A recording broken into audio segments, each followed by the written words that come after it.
Je vais vous poser une question, une seule, et je veux que vous soyez honnête, surtout avec vous-même. Vous êtes prêt? Est-ce que vous en avez marre?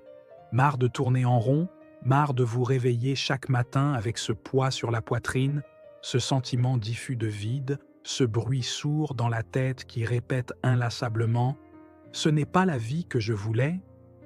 Est-ce que vous en avez assez de ce sentiment d'échec silencieux qui vous suit partout, comme une ombre? De ce découragement, ce désespoir muet que personne ne voit, mais que vous ressentez à chaque souffle? Parce que moi, je connais ça.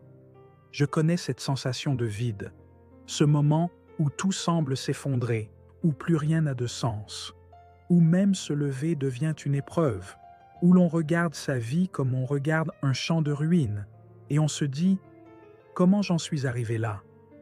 Mais aujourd'hui, je suis ici pour vous dire que tout peut changer, en une semaine. Oui, une seule semaine, pas un mois, pas une année, une semaine. Et avant que vous ne vous disiez « c'est impossible », laissez-moi vous emmener dans ce voyage. Laissez-moi vous raconter les habitudes extraordinaires qui ont changé ma vie en 7 jours. Pas parce qu'elles sont magiques, mais parce qu'elles sont vraies, parce qu'elles sont puissantes, parce qu'elles réveillent ce qu'il y a de plus beau, de plus fort, de plus vivant en nous, notre volonté de renaître. Le premier jour, je me suis assis, en silence. Pas de musique, pas de téléphone, pas de distraction. Juste moi, avec moi-même. C'était brutal, inconfortable, mais nécessaire. Vous savez, on passe notre vie à fuir ce face-à-face. On se noie dans les écrans, dans le travail, dans les sorties.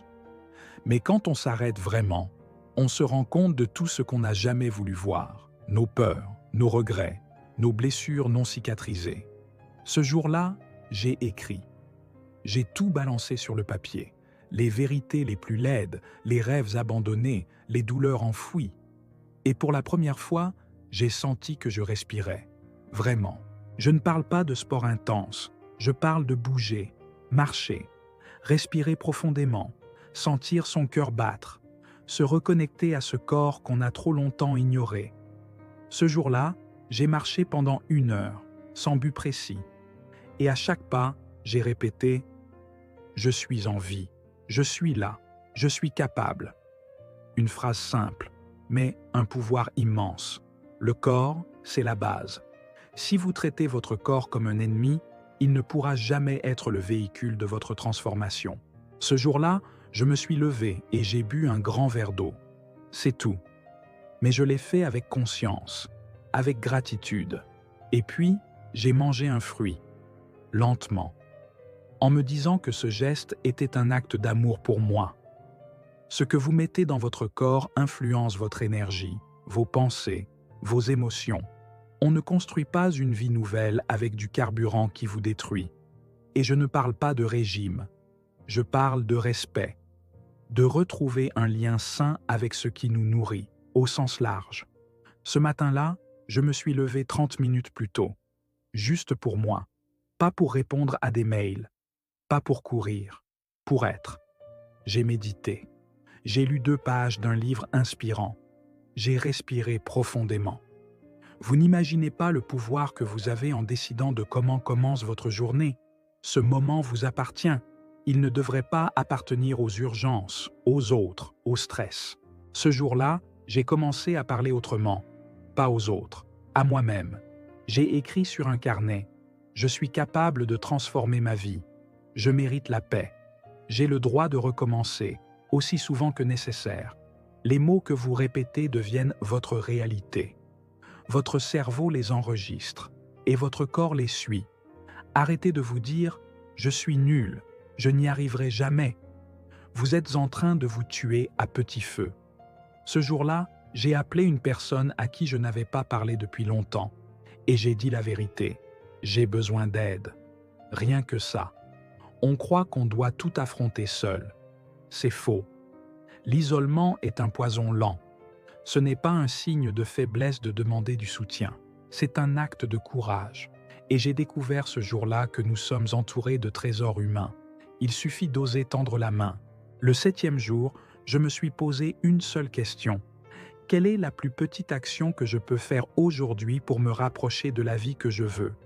Pas un plan à 10 ans, pas un rêve irréaliste, juste une action. Une. Et je l'ai faite. Et le lendemain aussi. Et encore aujourd'hui. Parce que repartir de zéro, ce n'est pas tout raser. C'est choisir. Choisir de ne plus attendre. Choisir d'avancer, même un peu. Mais chaque jour. Mes amis, je ne suis pas un surhomme. Je n'ai pas de super pouvoir. Je suis comme vous. J'ai connu la chute, le doute, la douleur. Mais j'ai aussi découvert que le vrai miracle, ce n'est pas de réussir du jour au lendemain. C'est de décider, ici et maintenant, que notre histoire n'est pas finie, que l'on peut changer, que l'on peut recommencer, et pas dans un mois, pas quand tout ira mieux, pas quand les conditions seront parfaites. Non, maintenant, en 7 jours. 7 jours pour poser les bases d'une vie nouvelle, 7 jours pour sortir du brouillard, 7 jours pour dire à la vie « je suis prêt ». Et si vous doutez encore, je vous demande juste une chose, essayez. Une semaine, 7 petits engagements. Et regardez ce qui se passe. Parce que la vérité, c'est que vous n'êtes pas brisé. Vous êtes en reconstruction. Et vous savez quoi? Vous avez déjà tout en vous pour renaître. Alors, levez-vous, marchez, respirez et commencez. Votre vraie vie commence maintenant.